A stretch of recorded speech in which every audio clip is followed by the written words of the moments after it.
शिव करुणा सागर त्रिकालदर्शी कैलाशी अविनाशी शंकर पूर्ण जगत का कल्याण करने वाले हैं, संपूर्ण विश्व का उद्धार करने वाले। भूल से भी हम कहें कि याद कर कर भी नहीं, अगर भूल से भी मुख से ओमकार मंत्र निकल जाए, भूल से भी मुख से नमः शिवाय निकल जाए, भूल से भी मुख से ओम नमः शिवाय निकल जाए, भूलवश मुख से शिव नाम निकल जाए, भूलवश मुख से श्री शिवाय नमस्तुभ्यम निकल जाए, भूलवश मुख से हर हर महादेव निकल जाए, भूलवश मुख से देवाधिदेव महादेव का नाम किसी भी रूप में निकल जाए, तो भी वो जीव संसार के किसी भी क्षेत्र में उलझता नहीं है, वो सुलझ कर देवाधिदेव महादेव की ओर आगे बढ़ ही जाता है। वो भटकेगा नहीं। हाँ, ये जरूर है कि थोड़ा परिश्रम करना पड़ सकता है, थोड़ा संघर्ष करना पड़ सकता है, जीवन है मानव का। अब मनुष्य का जीवन है तो संघर्ष तो निश्चित है। पृथ्वी पर अगर जन्म लिया है तो इतना मानकर चलना कि संघर्ष हमको करना पड़ेगा। मेरे राम जी महाराज पृथ्वी पर अगर प्रकट हुए तो उनको भी संघर्ष करना पड़ा। मेरे भगवान कृष्ण अगर पृथ्वी पर प्रकट हुए तो उनको भी संघर्ष करना पड़ा। भारत की भूमि पर जितने संत, जितने साधु, जितने सन्यासी, जितने तपस्वी, जितने साधक, जितने उपासक इस पृथ्वी पर जन्म लेते हैं, उनको संघर्ष करना ही पड़ता है, उनको सहन करना ही पड़ता है। आप इस अंदाजे से दूर हो जाओ कि दुनिया के लोग आपको छोड़ देंगे, ना ना ना। ईमानदारी से बोलना, किसी ने राम जी पर उंगली उठाने से कोई राम भगवान पर भी उंगली उठाए तो भी मेरे राम जी महाराज सुनते रहे, क्योंकि उनको मालूम है कि ये मानव की देह है, इसमें श्रवण करना पड़ेगा।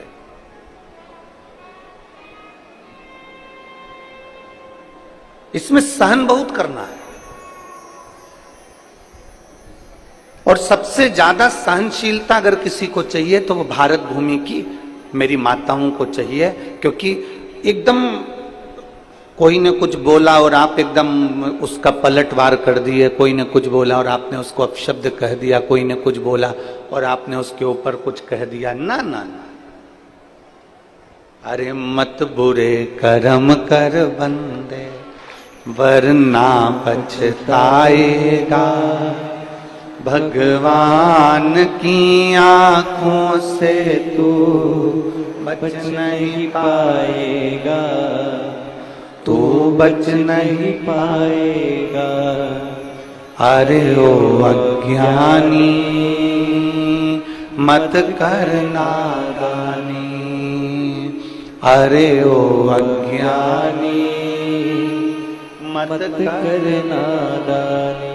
तेरे कर्म का फल भी तू ही पाएगा, जैसा किया तूने तेरे आगे आएगा। मत बुरे कर्म कर बंदे वरना पछताएगा, भगवान की आंखों से तू बच नहीं पाएगा, तू बच नहीं पाएगा। कोई कुछ कहे, आप उस जगह पर मौन रहना चालू। कोई गलत चीज हमारे पास में आ जाए, आप उसका त्याग करना चालू करो। कोई ने आपको गाली दे दी, आप उसका त्याग कर दीजिए। त्याग किसका करना? व्यक्ति का त्याग नहीं करना, गाली का त्याग करना। कोई गलत विचार मन में आ रहा है, त्याग उसका कर दीजिए। त्याग व्यक्ति का नहीं करना, हमें गलत विचार का त्याग करना, गलत सोच का त्याग करना, गलत दृष्टि का त्याग करना। कई लोगों को देखा है हमने,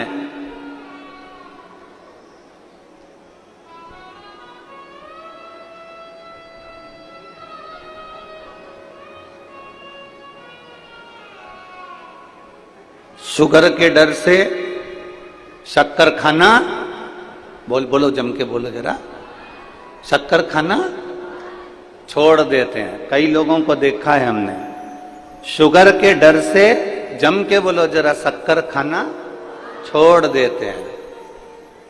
बीपी के डर से, ब्लड प्रेशर के डर से नमक खाना छोड़ देते हैं। बहुत बहुत ध्यान देना थोड़ा सा। शुगर का डर लगा तो शक्कर खाना छोड़ दी, बीपी का डर लगा, ब्लड प्रेशर का डर लगा तो नमक खाना छोड़ दिया। तो भगवान से भी डरो और बेईमानी का खाना,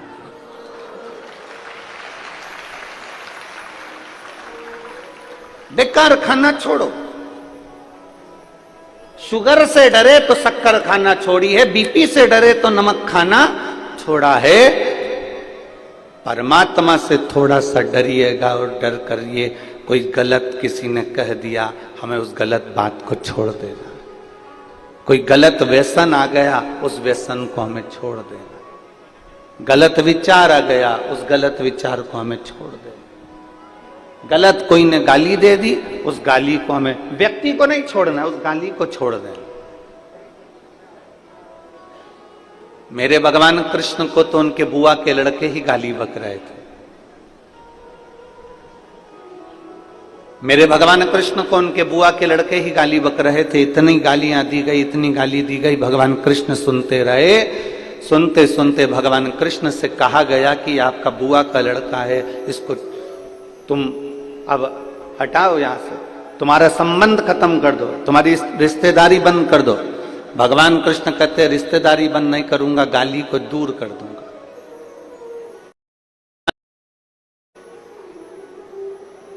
हम क्या करते हैं, किसी ने हमको गाली दी तो हमने उससे बोलना, अरे तुम भगोड़े जैसा मुंह बनाया, आज के बाद मैं सास से बात नहीं करूंगा। सास ने तुम्हारे बच्चे को डांट लगाई तो तुमने अपने बच्चे से कह दिया अब मत जाना दादी के पास में। आप दादी के पास जाने की जरूरत नहीं है, तेरी दादी अच्छी नहीं है, तुझे डांटती है ना, तुझे गुस्सा करती है ना, तुझे टॉफी नहीं दिलाती ना, तुझे आइसक्रीम नहीं दिलाती ना। बल्कि बहू को चाहिए कि बच्चे से कहे तेरी दादी बहुत अच्छी है। घर में अगर डांटेगी नहीं ना तो तू अच्छा नहीं बन पाएगा, इसलिए उसका डांटना जरूरी है। हम उसको गलत सीख दे रहे हैं, हम उसको गलत बात बता रहे हैं। किसी ने डांट दिया, हमने उससे बोलना बंद कर दिया। अरे यहां तक शंकर जी के मंदिर में जाऊं ना, बहुत सारी माताएं शिव जी के मंदिर में गई और शंकर जी को जल चढ़ा रही थी, किसी ने जम के ठेसा मार दिया ना, एकदम टुल्ला जम के, तो लोग उससे भी बात करना बंद कर दे। कोई अपशब्द कह रहा है तो हमने बात करना बंद कर दी, कोई ने गाली दे दी तो हमने बात करना बंद कर दी, कोई ने आड़ा टेढ़ा बोल दिया तो हमने बात करना बंद कर दी, कोई ने कुछ कह दिया तो हमने बात करना बंद कर दी। शिव महापुराण की कथा कहती है बात करना कभी बंद मत करो। कोई कुछ भी बोले, आग लगे बस्ती में, अपन रहो मस्ती में। क्या किसको रोइए, चादर तान के सोइए। अपने को मतलब नहीं होना चाहिए, अपने को तो खुशी होना चाहिए, अच्छा है हमारे पाप निकल रहे हैं। कोई ने आपको गाली दे दी ना, समझ लेना आपके पाप निकल रहे हैं। कोई ने आपको अपशब्द कह दिया ना, समझ लेना आपके पाप धुल रहे हैं। कोई आपको आड़ा टेढ़ा बोल दिया ना, समझ लेना आपके पाप सब समाप्त हो रहे हैं।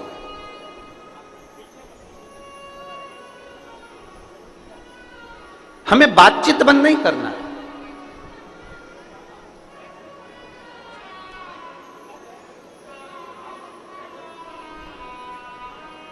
भगवान नारायण के चरणों में कौन बैठी रहती है? बोलते जाओ जरा, परत बड़ा वालों, तुम्हारी आवाज यहां तक आना चाहिए। कौन बैठी है?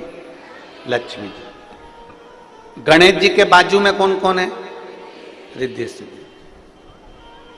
ब्रह्मा जी के बाजू में कौन है? ब्रह्मांड। इंद्र के बाजू में इंद्राणी। केवल एक शंकर भगवान की अर्धांगिनी माता पार्वती जी ऐसी हैं, शंकर जी के मंदिर में जाकर देखना कि दोनों आमने सामने बैठे हुए हैं, बाजू में नहीं है, आमने सामने। क्यों? कारण मैं कुछ कहूं आप सुनना, आप कुछ कहेंगे मैं सुनूंगी, मैं आपके सामने आप मेरे सामने रहो, जिंदगी भर रहो। और एक आप और हम हैं, जरा सी कोई बात हो जाती है तो कहते आज के बाद तेरा मुंह ही नहीं देखूंगी, तेरा मुंह ही नहीं देखूंगी।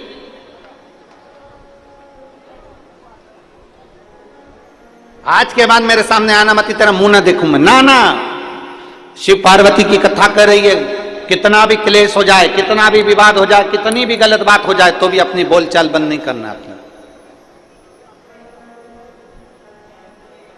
बंद करें।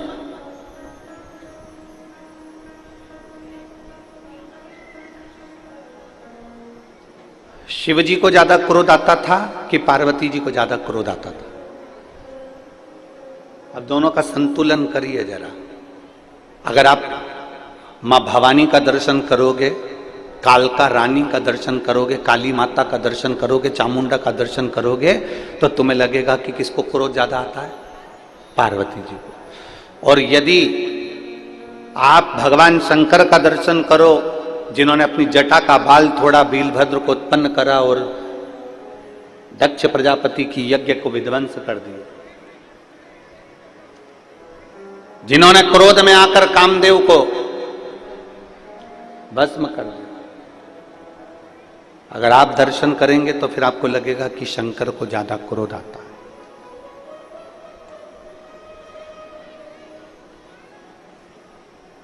पर एक बार भी शंकर भगवान के मुख से यह नहीं निकला कि पार्वती तुझे क्रोध आता है। पार्वती जी ने एक बार भी मुख से यह नहीं कहा कि भोलेनाथ तुमको क्रोध आता है, क्योंकि ना शंकर भगवान को पार्वती में क्रोध नजर आ रहा है, ना पार्वती को शिव जी में क्रोध नजर आ रहा है।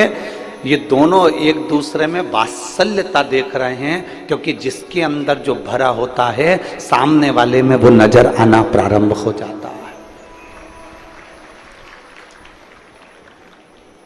पति चिल्ला रहा है, पति अपशब्द बोल रहा है, और चिल्लाते चिल्लाते इतने में पत्नी ने दो शब्द कह दिए तो पति चिल्लाकर बोला, ये देख कितना गुस्सा कर रही है। अपने पति से ऐसे बात करना चाहिए? पति पत्नी से कह रहा है। अब यही बात अगर पत्नी पति से कह दे तो तुम पहले अपने आप को तो देखो, तुम कितना गुस्सा कर रहे हो, तुम कितना क्रोध कर रहे हो। दुकान पर रहते हो तो अच्छे रहते हो, बाहर रहते हो तो अच्छे रहते हो, और घर में आते हो तो इतना क्लेश करते हो। बस ये बात पत्नी ने कही, इतने में तो पति ने गाड़ी की चाबी ली, भुड़ भुड़ भुड़ भुड़ वो चल।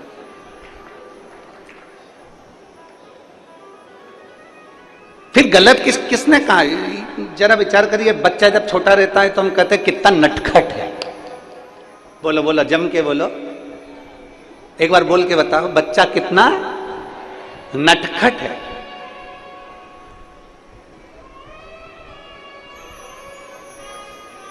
केवल बच्चा जब छोटा रहता है तब उसको कहा जाता है कि बच्चा कितना नटखट है। जब बड़ा होता है तो नट सारे ढीले हो जाते हैं, और बुढ़ापे आते आते से केवल खटखट ही रह जाती है।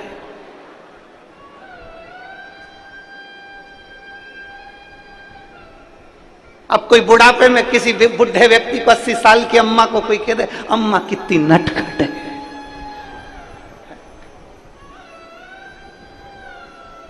अब कोई कहे, हम हमारे जजमान को कह दे श्री ओम प्रकाश जी को कि ओम प्रकाश जी तुम कितने नटखट हो।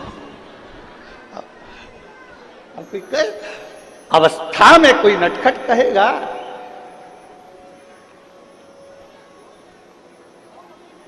कौन कहेगा? हम क्या देख रहे हैं, हम क्या बोल रहे हैं? पति को क्रोध आया, उसने पत्नी से कह दिया तू गुस्सा करती है। पत्नी को क्रोध आया, उसने पति से कह दिया तू गुस्सा करती है। पर मेरे देव अधिदेव महादेव, मेरे शंकर, मेरे त्रिकालदर्शी, मेरे कैलाशी, मेरे अविनाशी, मेरे शंभु कभी पार्वती से नहीं कहते कि तू क्रोध करती है, क्योंकि शंकर को मालूम है जब दुष्टों का संहार करना है तो पार्वती का क्रोध करना जरूरी है।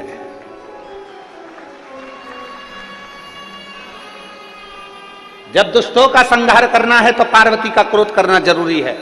अनायास क्रोध माता पार्वती कभी नहीं करी है। लक्ष्मी जी ने गुस्सा करा, अनायास करा। भगवान नारायण हंस दिए, लक्ष्मी जी को देखकर लक्ष्मी जी को क्रोध आ गया। लक्ष्मी जी ने श्राप दे दिया नारायण को, मैं तुम्हें श्राप देती हूं, तुम्हारा शीश कटेगा और घोड़े का मुंह लगेगा क्योंकि तुम घोड़े जैसे हंसे हो। और भगवान विष्णु का शीश कटा, घोड़े का मुख लगा, हयग्रीव अवतार हो गया। घोड़े का मुख लगा, हयग्रीव अवतार हुआ लक्ष्मी जी के कारण। यहां क्रोध लक्ष्मी जी को नहीं आना था, पर क्रोध आया। अनायास क्रोध लक्ष्मी जी को आ सकता है, अनायास क्रोध ब्रह्माणी को आ सकता है। ब्रह्माणी को क्रोध आया ब्रह्मा जी के ऊपर जब यज्ञ कर रहे थे पुष्कर राज की भूमि पर।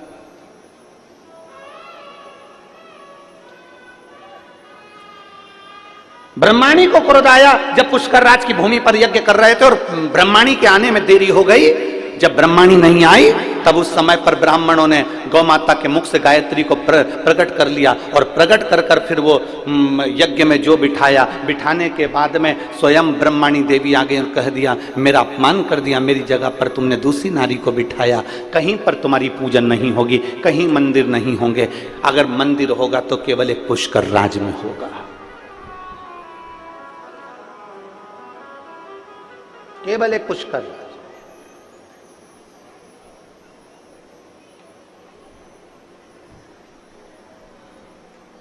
उसके सिवा कहीं मंदिर नहीं।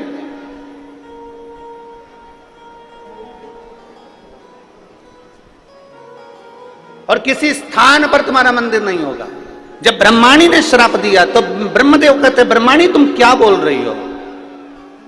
ब्रह्माणी कहती है, सुनो ब्रह्मदेव, सारे यज्ञ से बड़ा, सारे दान से बड़ा, सारे पुण्य से बड़ा एक पुण्य होता है और वो कन्यादान होता है।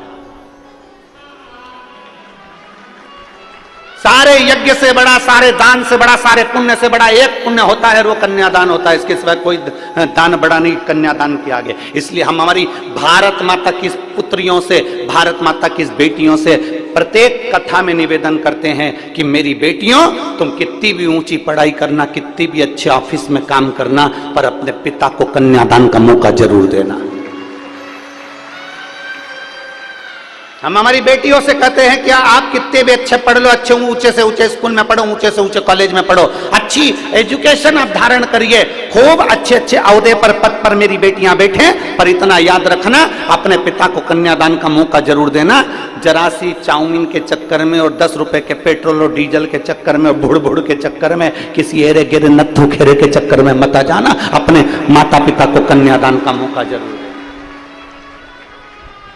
ब्रह्माणी ने ब्रह्मदेव से कहा, सबसे बड़ा दान कन्यादान होता है, सबसे बड़ा यज्ञ कन्या का विवाह होता है, सबसे बड़ा दान पुण्य अगर माना गया है तो कन्या का दान माना गया है। इसलिए आप जब इस पृथ्वी पर कन्यादान कर लोगे तब ब्रह्मदेव आपका मंदिर इस पुष्कर राज की धरा पर पूजनीय हो जाएगा, उस मंदिर का आनंद हो जाएगा। तब ब्रह्मदेव सतयुग त्रेता सब निकलता चले गया, द्वापर आ गया और ब्रह्मदेव ने विचार करा, अब मैं किसका कन्यादान करूं? तब देव ऋषि नारद ने कहा, उसी पल उसी घड़ी देव ऋषि नारद ने कहा कि भगवान कृष्ण का प्रागट्य हुआ है और भगवान कृष्ण का प्रागट्य हुआ है और बरसाने की राधा रानी के साथ में बाल्य अवस्था में जिस विवाह को कोई नहीं जानता, केवल एक ब्रह्मदेव जानते हैं, केवल एक नारद जी जानते हैं, केवल एक राधा जानती है और एक केवल एक कृष्ण जानते हैं। बाल्यावस्था में भगवान ब्रह्मदेव ने नारद जी की साक्षी में भांडिर वन में बैठकर राधा जी का कन्यादान कर दिया। तब जाके ब्रह्मदेव का पूजन पुष्कर राज की धरा पर प्रारंभ हो गया। तब जाकर सहजता नहीं है महाराज, उसको समझना। इस विवाह को केवल ब्रह्मदेव जानते हैं, इस विवाह को केवल नारद जी जानते हैं, इस विवाह को केवल अगर जानते हैं तो राधा और कृष्ण जानते हैं, इसके सिवा वो विवाह कोई नहीं जानता। वो गोपनीय विवाह जो भांडिर वन में किया गया। लक्ष्मी जी ने क्रोध करा भगवान नारायण को, घोड़े का मुख लगा। ब्रह्माणी ने क्रोध करा ब्रह्मदेव को, स्वयं पुष्कर राज में केवल पूजे गए, बाकी के कहीं नहीं पूजे गए। तो यहाँ मेरी पार्वती मैया अनायास क्रोध नहीं करती, मेरी पार्वती मैया हर कभी क्रोध नहीं करती। जहां क्रोध की जरूरत है वहां पार्वती जी क्रोध करती हैं। और आप कभी अनुभव करिएगा, मेरा बहुओं से निवेदन है, मेरा बेटियों से निवेदन है कि आप कभी अनायास क्रोध ना करें, हर कभी क्रोध ना करें। क्रोध का भी एक समय होता, क्रोध पर थोड़ा सा कंट्रोल होना चाहिए। क्या होना चाहिए? जम के बोलो जरा, कंट्रोल। बेडरूम होता है घर में, बोलो बोलो जम के बोलो। ओ मेरी परतवाड़ा की जीजी बोलो, घर में बेडरूम होता है, जम के तो बोलो। ड्राइंग रूम होता है, वॉशरूम होता है, ठीक है। तो फिर घर में एक रूम कंट्रोल रूम भी होना चाहिए।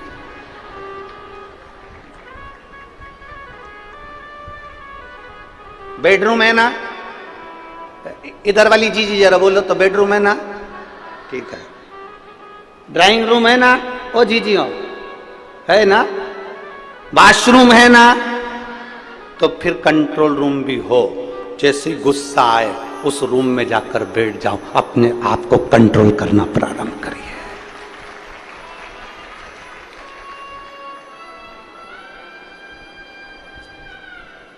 मुख पर गालियां आए उस रूम में जाकर बैठ जाओ, गालियों पर कंट्रोल होना जरूरी है। गलत विचार आए कंट्रोल रूम में पहुंच जाओ, कंट्रोल करिए अपने गलत विचारों पर। आपकी वाणी अब शब्द बोल रही है, किसी व्यक्ति के लिए अब शब्द तुम्हारे मुख से निकल रहा है, किसी के लिए आड़ा टेढ़ा निकल रहा है, किसी के लिए गाली निकल रही है, किसी के लिए ताने निकल रहे हैं। अपने भीतर जो भरा है वो ही तो बाहर निकल रहा है, जो भरा है वही तो निकल रहा है। गुलाब जामुन खाओगे, आम की डकार आएगी क्या?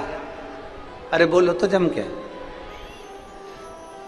कल यहां पर एक वीडियो चल रहा था परतवाड़ा का कि यहां पर वो केरी का झोलिया मिल रहा था। क्या बोलते हैं इधर महाराष्ट्र में, केरी का पना, यहीं कहीं मिल रहा था वो, उसका वीडियो बहुत चल रहा है, ठीक है। और केरी का पना लोग बांट रहे थे, केरी का पना निःशुल्क सबको दे रहे थे, गिलास भर भर के लोग पी रहे थे। अब तुमने केरी का पन्ना पिया, ठीक है, अरे बोलो तो जम के। अब केली का पन्ना पीने के बाद में जलेबी की डकार आएगी क्या? काय की डकार आएगी? केरी के पन्ने की। जो अंदर भरा है डकार भी तो उसी की आएगी। अंदर अगर विकार भरे हैं तो विकार की डकार आएगी, गालियां भरी है तो गालियां ही डकार में निकलेगी। अब शब्द भरा है तो अब शब्द निकलेगा, घृणा भरी है घृणा निकलेगी। तुम्हारे अंदर जो भरा होगा जब तुम बोलोगे तुम्हारे अंदर से वही निकलेगा जो तुम्हारे अंदर कूट कूट कर जो घृणा नफरत अब शब्द भरा पड़ा है वो निकलेगा, बाहर निकलेगा।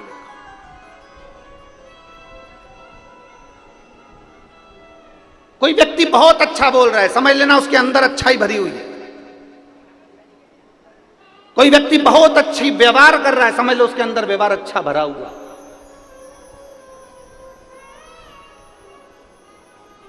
इसलिए बारंबार कहते, इसीलिए अवगुण बहुत किए दयालु मैंने अवगुण बहुत किए, और मुख तो दिया रे तूने दाता बन के, मुख तो दिया रे तूने दाता बन के, पर कभी नहीं भजन कियो दयालु मैंने अवगुण बहुत किए। मुख तो तूने दाता बनकर दे दिया, पर मैंने इस मुख से केवल 24 घंटे लोगों की बुराई निंदा अपशब्द ताने गालियां आड़ा टेढ़ा बोलता रहा। और कान दिए रे तूने, बोलो बोलो बोलो, दाता बन के, पर कभी नहीं सत्संग सुनो। जब भी सुना केवल चुगली, केवल बुराई, केवल अपशब्द, केवल ताने, केवल गाली, केवल आड़ा टेढ़ा। और नयन दिए रे तूने, बोलो बोलो जम के बोलो जरा, दाता बन के कभी नहीं दर्शन कियो, केवल दूरदर्शन कियो। दर्शन नहीं, केवल दूरदर्शन कियो। चित्र अच्छा देखोगे तो चरित्र भी अच्छा होगा। ये बहुत सारे सीरियल, बहुत सारे नाटक टीवियों में आते हैं, बहुत सारे सीरियल। एक लड़की ने शादी कर ली, एक जगह से उसने थोड़ा बहुत धन दौलत लेकर छुटकारा कर लिया, दूसरी जगह शादी कर ली, फिर उसने तलाक कर लिया, तीसरा पति मिला, उसने भी उसको अपशब्द किया, उसने उसको भी छोड़ दिया, चौथा पति विदेश में ढूंढा, उससे शादी कर ली, उसके साथ जाने की तैयारी कर ली। वहीं पे बेटा बेटी सब नाटक देख रहे थे। उन्होंने सोचा ऐसा होता है, पर नाटक में वो हो सकता है, पर ओरिजिनलिटी में तो बेटी केवल एक के घर ब्याह कर जाए और वहां अच्छे से रहे, ये माँ बाप की आशा रहती है, ये माता पिता की आशा रहती है। बेटी जाए ब्याह कर, उसका पति आदर करे, उसका पति सम्मान करे, उसका पति सत्कार करे।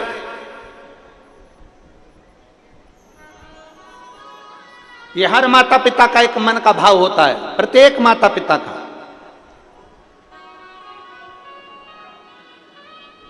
इसलिए शिव महापुराण की कथा कहती है, तीन चीजें भगवान शंकर के साथ माता पार्वती का विवाह करते समय, भगवान शंकर के साथ विवाह करते समय भगवान हिमालय राज ने शंकर भगवान में तीन चीजें देखी।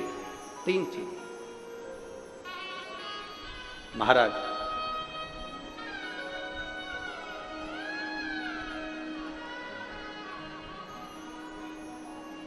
पार्वती जी के पिता हिमालय राज ने शंकर जी के साथ विवाह करते समय तीन चीजें देखी।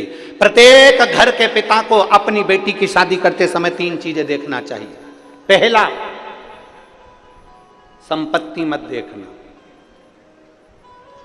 कुल देखना, अच्छा कुल है कि नहीं, इसके घर में कहीं लड़कियों के साथ, बहुओं के साथ अत्याचार तो नहीं हो रहा है, इसके घर में बेटियों के साथ में अपशब्द तो नहीं बोले जा रहे।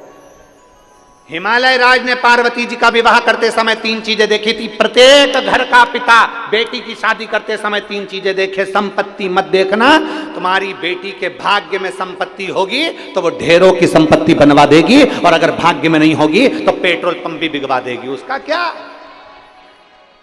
अगर संपत्ति देखोगे, चार चार पांच पांच गाड़ी देखकर लड़की की शादी कर दी, पेट्रोल पंप देखकर लड़की की शादी कर दी, दुकान देखकर लड़की की शादी कर दी, और मालूम पड़े वो धीरे धीरे धीरे धीरे लड़का ना जाने कौन से दोस्तों की संग बैठ गया, और मालूम पड़े एक बार शेयर मार्केट में बैठा, डब्बा गोल करके आ गया, पूरा पेट्रोल पंप, गाड़ी ने, बंगला सब 2 मिनट में चले गया। इसलिए शास्त्र कहता है संपत्ति मत देखो, बेटी की शादी करने से पहले कुल देखिए। दूसरे नंबर पर बेटी की शादी करने वाले पिता को दूसरी चीज देखना चाहिए जो हिमालय राज ने देखा। चेहरा मत देखना, लड़के का चरित्र देखना कि वो बेटी के लायक है कि मालूम पड़े हैंडसम, स्मार्ट। अब स्मार्ट तो फोन भी होता है,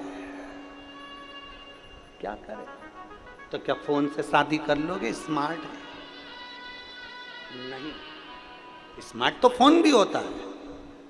हिमालय राज जी ने अपनी बेटी पार्वती का विवाह करने से पहले तीन चीजें देखी। पहला, उन्होंने संपत्ति नहीं देखी, कुल देखा। दूसरे नंबर पर उन्होंने चेहरा नहीं, अब आपको बोलना है, क्या देखा?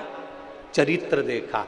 लड़का कहीं गलत पीने खाने में तो नहीं, व्यसन में तो नहीं, बेकार जगह तो नहीं जाता, कहीं और इसका संबंध तो नहीं। मालूम पड़े हमारी बेटी जिंदगी भर रोहे कि मालूम ये चेहरा तो अच्छा था, स्मार्टफोन जैसा था, नजर भी अच्छा आ रहा था, कभी कभी एप्पल जैसा भी था, पर बेटी को दुख हो तो क्या मतलब का वो एप्पल का फोन किस काम का जब तुम्हें चलाना ही नहीं आए तो? बोलो तो सही ईमानदारी से, क्या काम का? गांव का कोई व्यक्ति बेचारा फसल का काम करे ना, जो जमीन में खेती बाड़ी करे, उस व्यक्ति को कोई बहुत बड़ा एप्पल का फोन दे देनी तो वो तो जाके कह दे छोरा से मेरे को नहीं चाहिए, मेरे से चले ही नहीं, मारे तो कीपैड ला के दे दे, छोटा सा नंबर दबाऊं और बात हो जाए और बाद में बात खत्म, मेरे से तो बस इतना सा चले। अभी भी यहाँ पर कई माताएं ऐसी बैठी है, कई माताएं बैठी है जिसको बड़ा बड़ा फोन चलाना नहीं आता, तो छोटा सा फोन से काम चला ले। भले उसका लड़का 10,000 20,000 का चला है, पर वो तो वो 500-700 का चला ले, बहुत है बहुत।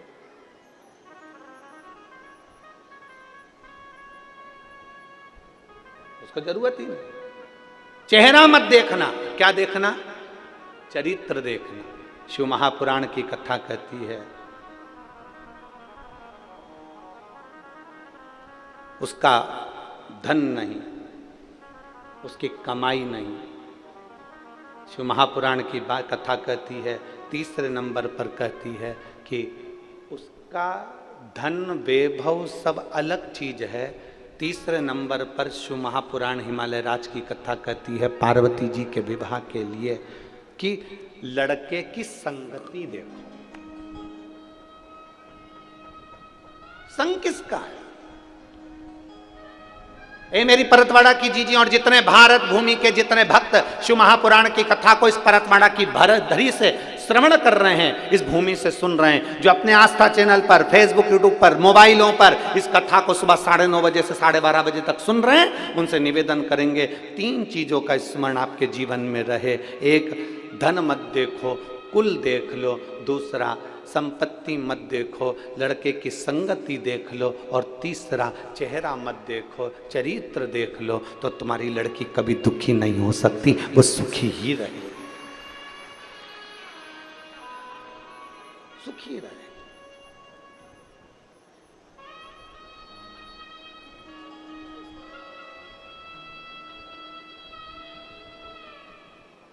इसलिए शिव के सिवा कहीं दिल ना लगा, शिव के सिवा कहीं दिल ना लगा, वरना पड़ेगा तुझे आंसू बहाना, वरना पड़ेगा तुझे आंसू बहाना, शिव के सिवा कहीं दिल ना लगा। अपने चित्त को, अपनी वृत्ति को, अपने मन को कहीं दूसरी जगह लेकर नहीं, अपने मन को भटकाना नहीं है, अपने मन को भ्रांतियों में नहीं लेके जाना, अपने मन को भ्रम में लेकर नहीं जाना। कोई गलत बोल रहा है, उसके अंदर गलत भरा होगा इसलिए गलत बोला उसने। कोई आपको अपशब्द कह रहा है, उसके अंदर ईर्ष्या भरी होगी इसलिए कोई अपशब्द कह रहा है आपसे। एक उंगली किसी पर उठाई है, कितनी उंगली? ये ऐसा है जब एक उंगली हम किसी पर उठाते हैं तो ये 3 उंगलियां हमारी ओर जाती है कि तू अपने अंदर झांक कर देख कि तू क्या है। एक उंगली किसी पर उठाई है तो ये 3 उंगलियां बता रही है कि अपने खुद के अंदर झांको कि तुम क्या हो।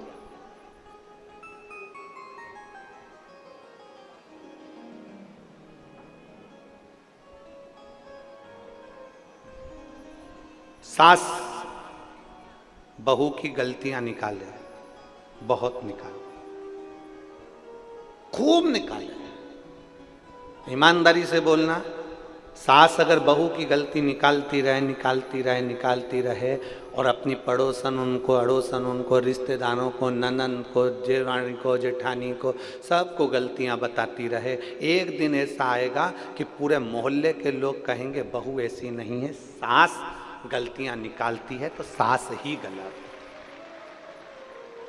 बहू दिन भर सास की गलतियां निकालती रहे, जब मायके जाए तब गलती, जब जाए तब गलती, बहन आए तो गलती बताए, कोई आए तो गलती, पति को गलती बताए। तो एक दिन ऐसा आता है कि लोग भी समझ जाते हैं सास गलत नहीं, गलत ये है।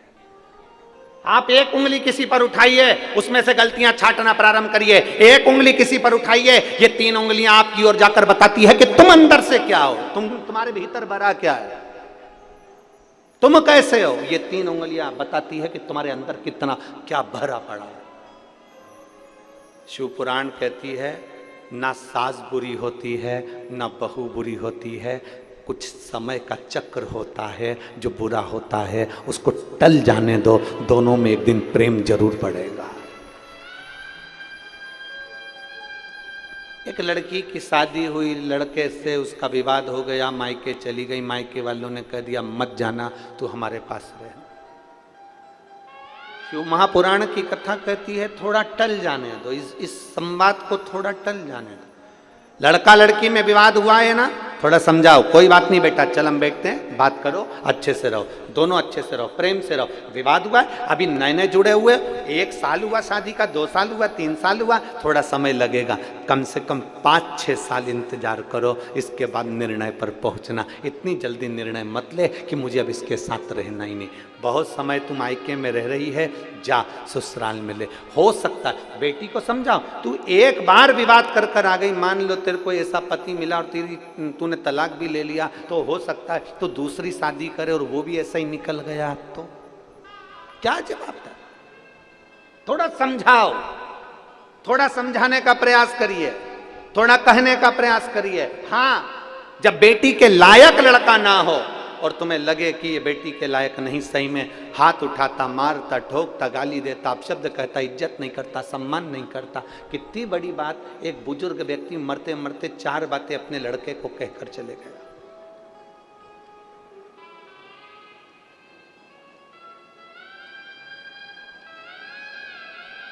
एक बुजुर्ग व्यक्ति मरते मरते 4 बातें अपने लड़के को कहकर गया, और 4 बात परतवाड़ा के एक एक व्यक्ति के दिल में बैठना चाहिए। एक बुजुर्ग व्यक्ति मरते मरते 4 बातें अपने लड़के को कह गया, बेटा छांव में जाना, छांव में आना, बेटा घर में चमड़े की एक दीवार रखना। पहली बात क्या बोली, बेटा जम के बोलो परतवाड़ा वाले, छांव में आना, छांव में जाना, घर में एक चमड़े की दीवार रखना। तीसरी बात कही, मीठा ही मीठा खाना,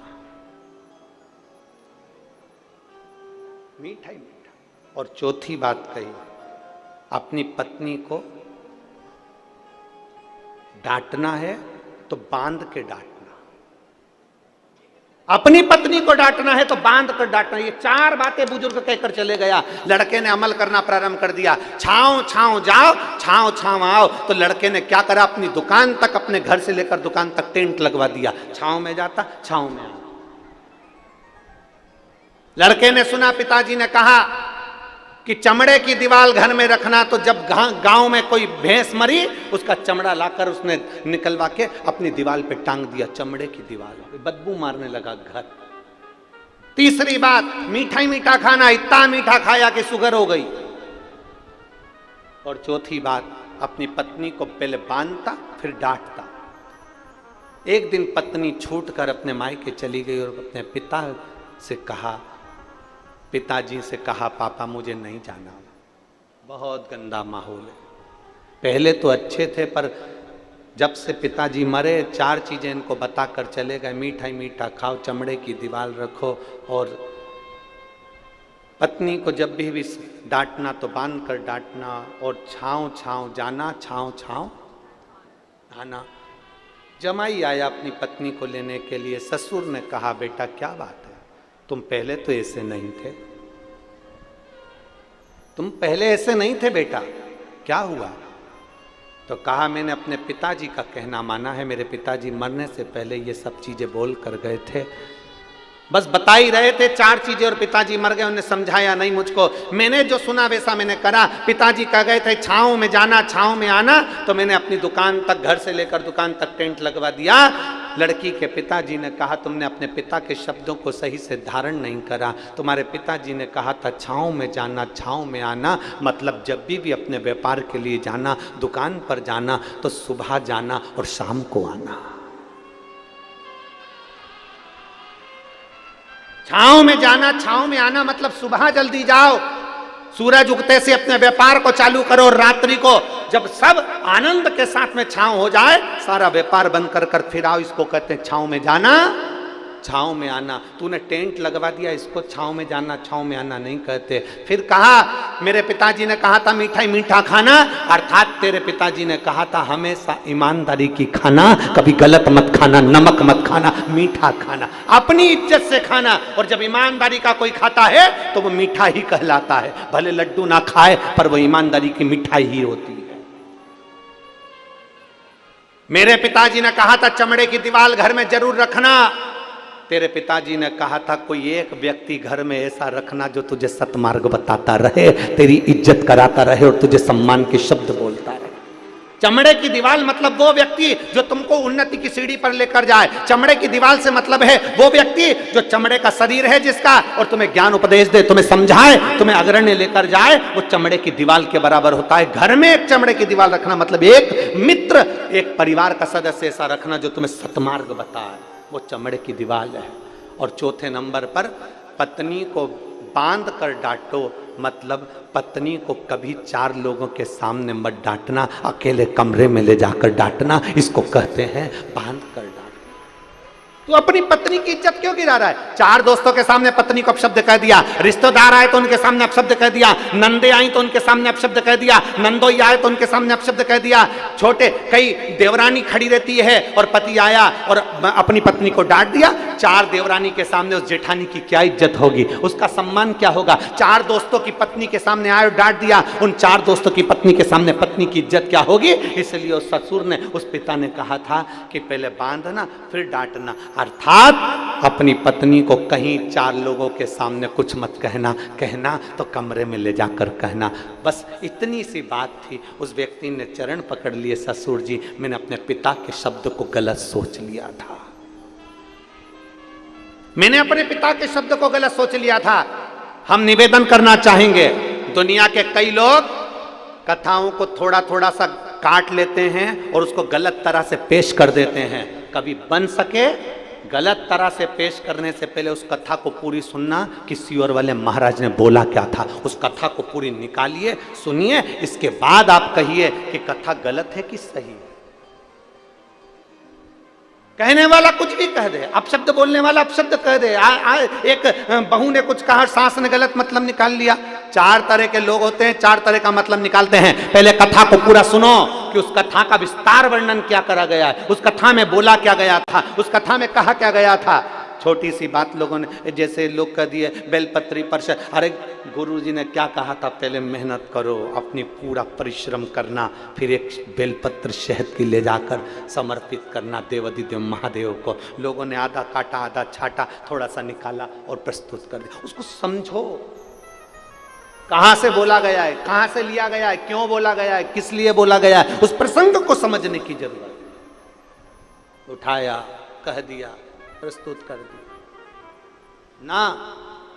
उस लड़के ने अपने पिता के 4 वचन को गलत सोच लिया था। टेंट लगवा दिया, मीठा ही मीठा खाया, शुगर हो गई, भैंस मर गई, चमड़ा लाकर दीवार पर टांग लिया, चमड़े की दीवार हो गई, और पत्नी का हाथ बांध कर डांटे। तो ये कहां की रीति है? पिता के शब्द को समझना जरूरी है, व्यक्ति के शब्द को समझना जरूरी है। घर में सास बोलती है, बहू को समझना जरूरी है, और बहू बोले तो सास को समझना जरूरी है। इतनी जल्दी निर्णय पर मत पहुंचना कि मुझे अब इसके साथ नहीं रहना, नहीं, साथ रहो और साथ रहकर उसको अच्छा करने का प्रयास करो कि मेरी जिंदगी इसी को ठीक करने में करना है। अब दूसरे को अच्छा करना है तो पहले क्या करना पड़ेगा? जम के बोलो जरा। बहू को अच्छा बनाना है तो सास को क्या करना पड़ेगा? बोलो बोलो, जम के बोलो री परतवाड़ा वाली जी। पहले क्या करना पड़ेगा? खुद को अच्छा बनना पड़ेगा। गायत्री परिवार वाले कहते हैं हम सुधरेंगे, बोलो बोलो जम के, हम सुधरेंगे युग सुधरेगा, हम बदलेंगे युग बदलेगा। पहले बदलना किसको पड़ेगा? हमें अपने आप को। पहले सुधरना किसको पड़ेगा? हमें अपने आप। जब हम ही नहीं सुधर रहे तो फिर दुनिया क्या सुधरेगी? हम ही नहीं सुधर रहे। एक पंडित जी प्रवचन में कह रहे थे, 4 महीना चतुर्मास में बैंगन नहीं खाना चाहिए। पंडित जी प्रवचन में कह रहे थे 4 महीना चतुर्मास में बैंगन नहीं खाना चाहिए। पंडित जी घर गए, उनकी पत्नी ने मूंग की दाल बनाई। पति चिल्ला कर दौड़ा, मैं भी परसों के दिन बैंगन लेकर आया था, तूने बैंगन नहीं बनाया। पत्नी बोली, तुम्ही ने तो प्रवचन में कहा था कि चतुर्मास में 4 महीना बैंगन नहीं खाना चाहिए। पति माथा ठोक कर बोला, चौकी की कथा को चूल्हे तक क्यों लाई? वो तो मैं प्रवचन में कह रहा था, तूने अपने आप में अमल कर लिया। हम जो कहें पहले अपने आप में अमल करना चाहिए। हम जो बोलें पहले अपने आप पर अमल करना चाहिए। हम बहू को कह रहे हैं, बेटा ऐसा रही है, बेटा ऐसा करिए। हम खुश हो रहे हैं अपने जमाई को देखकर। यहां जितनी माताएं बैठी हैं सब अपने जमाई को देख के बड़ी खुश होती हैं। मेरा जमाई इतना बढ़िया, मेरी लड़की को रोज घुमाने ले जाता है। मेरा जमाई इतना बढ़िया, मेरी बेटी कह दे तो मायके लेकर आता है। और वही की वही जो तुम्हारा जमाई कर रहा, वही की वही तुम्हारा छोरा तुम्हारी बहू के साथ करे तो क्यों बुरा लगे? फिर क्यों बुरा लगता है? मेरा जमाई मेरी बेटी को मायके लेकर आता है, मेरा जमाई मेरी बेटी को रोज घुमाने ले जाता है, और तुम्हारी बहू को तुम्हारा बेटा रोज गाड़ी पे घुमाने ले जाए तो तुम्हारा मुंह भगोना हो जाए। दूर के ढोल, अरे बोलो तो परतवाड़ा वालों, दूर के ढोल सुहावने। तुम्हारा जमाई बेटी को आइसक्रीम खिलाए तुम्हें अच्छा लगे, मेरा जमाई हीरा। और तुम्हारा बेटा तुम्हारी बहू को आइसक्रीम खिलाए तो जीरो। वो भी तो किसी का जमाई है, वो भी तो किसी की बेटी है। जब तुम्हें मेरा जमाई मेरी बेटी को जब घूमने जाए ना तब गाड़ी दिलाए, जब घूमने जाए वो क्या बोलते हैं, एयर रिंग दिलाए, एयर रिंग। जब घूमने जाए तब उसको अंगूठी दिलाए। और तुम्हारी बहू को तुम्हारा बेटा दिलाए तो बड़े खुश हुआ करो कि जैसे आज आपके जमाई की बात सुनकर आपको गर्व होता है, उसी तरह मेरी बहू के घर के लोगों को भी मेरे बेटे को देखकर गर्व होना चाहिए।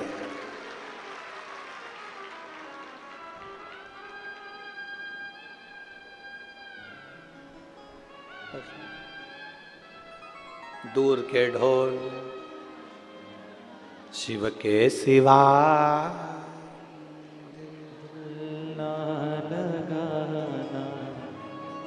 बस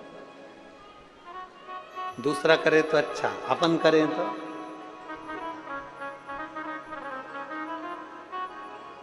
अपन करें तो बेकार।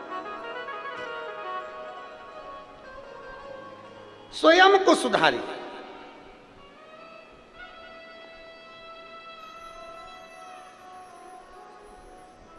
और जिस दिन हम स्वयं सुधर गए, हम सुधरेंगे।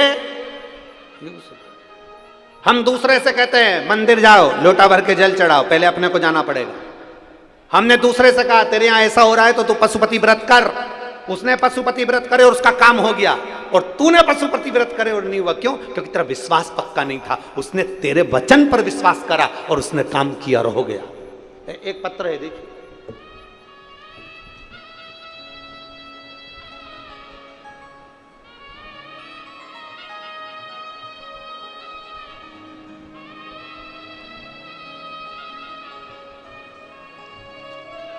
मेरा नाम प्रियंका नंद किशोर मुच्छेकर है। मैं आकोट जिला अकोला की रहने वाली हूँ। कहीं बैठी हो तो हाथ हिला सकती हैं। अगर कहीं बैठी हो तो हाथ हिला सकती हैं। मेरा नाम प्रियंका नंद किशोर मुच्छेकर है। मैं आकोट जिला अकोला की रहने वासी हूँ। कहीं बैठी हो तो अपना हाथ हिला सकती हैं। आकोट, जिला अकोला की रहने वाली हूँ। मेरा मोबाइल नंबर ये है। मैं 11 साल से नौकरी के लिए स्पर्धा परीक्षा दे रही थी, पर मेरा कहीं पर नहीं हुआ।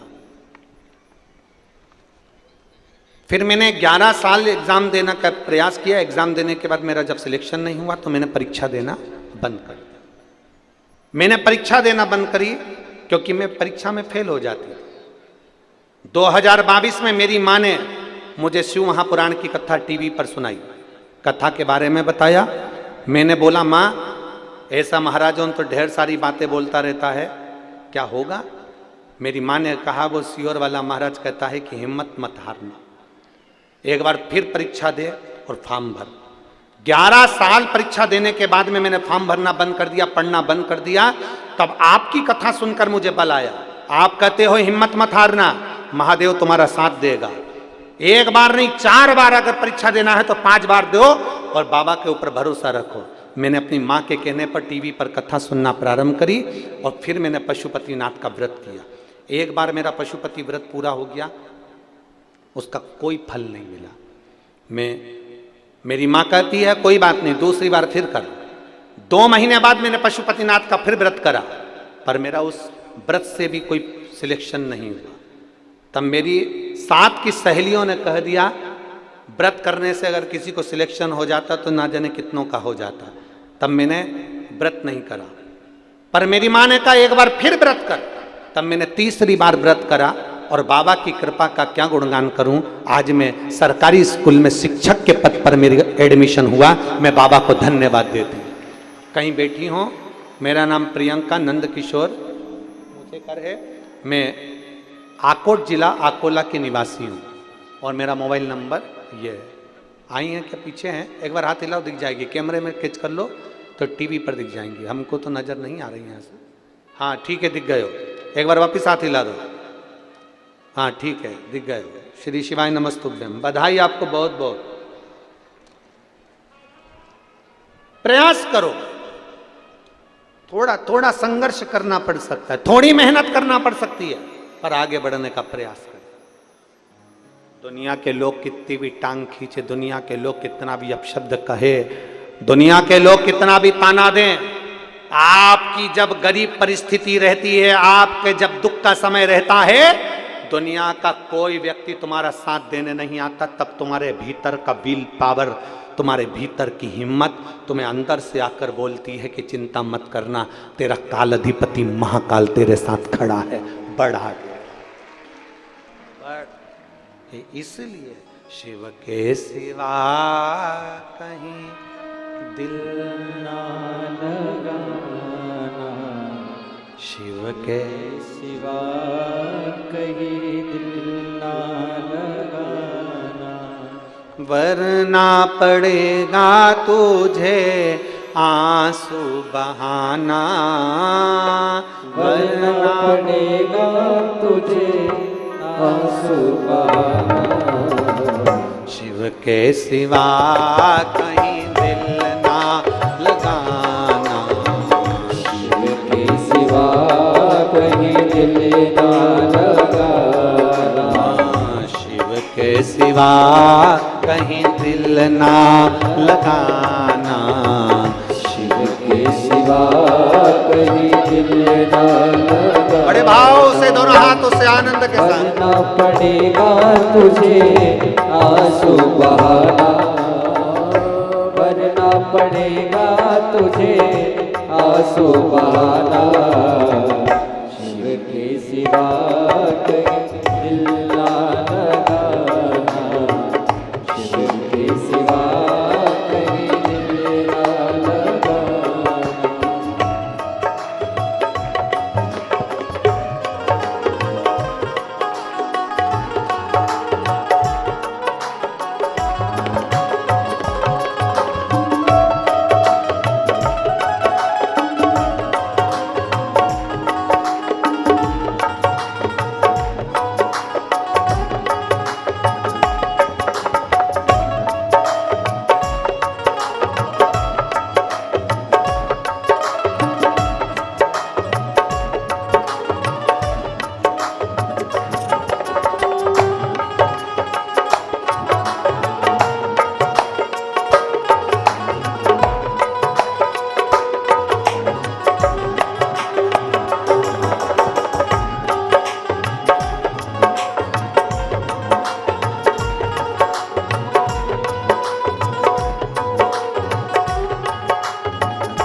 जो शिव का गुणगान किया है, जो शिव का गुणगान किया है, सच्चा जीवन वो ही जिया है, सच्चा जीवन वो ही जिया है।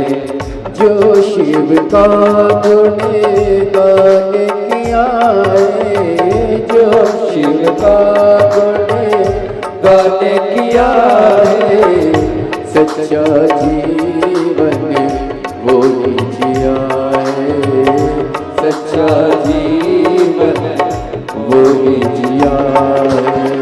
सुमिरन के बल से तुझे, सुमिरन के बल से तुझे मुक्ति न पाना, शिव के सिवा कहीं दिल न लगाना, शिव के सिवा कहीं दिल न लगाना। वरना पड़ेगा तुझे, वरना पड़ेगा तुझे आंसू बहाना, शिव के सिवा कहीं दिल न लगाना, शिव के सिवा कहीं दिल न लगाना।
गया अब समय कहाँ है, बाला बन गया आज जवाए, बाला बन गया आज जवाए, बीत गया अब समय कहाँ है, बीत गया अब समय कहाँ है।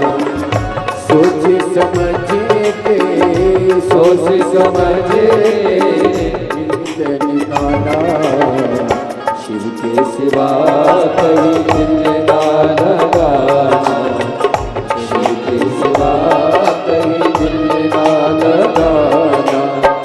वरना पड़ेगा तुझे, वरना पड़ेगा तुझे आंसू बहाना, शिव के सिवा कहीं दिल ना लगाना, शिव के सिवा कहीं दिल ना लगाना।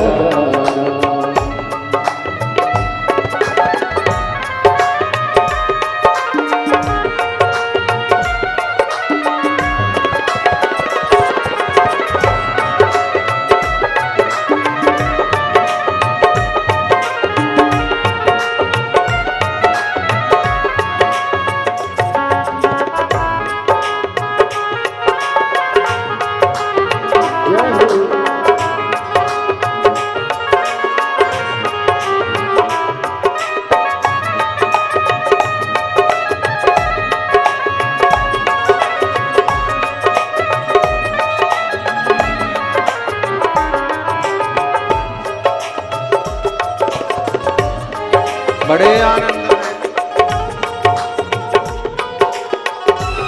पीछे वाले भी दोनों हाथों से बड़े भाव के साथ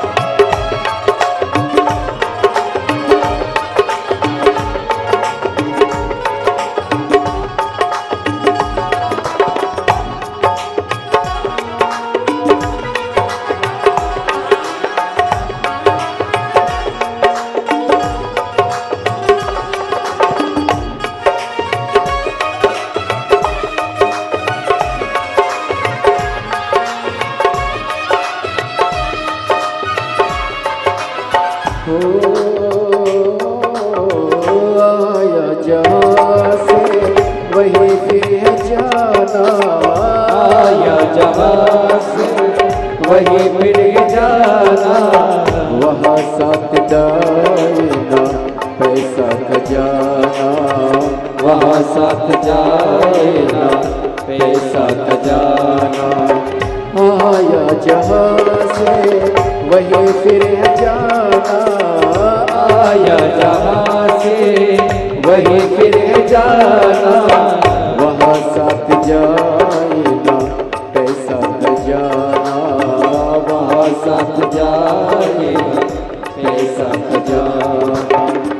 पूछेगा तो क्या, पूछेगा तो क्या, करोगे बहाना, शिव के सिवा सिवा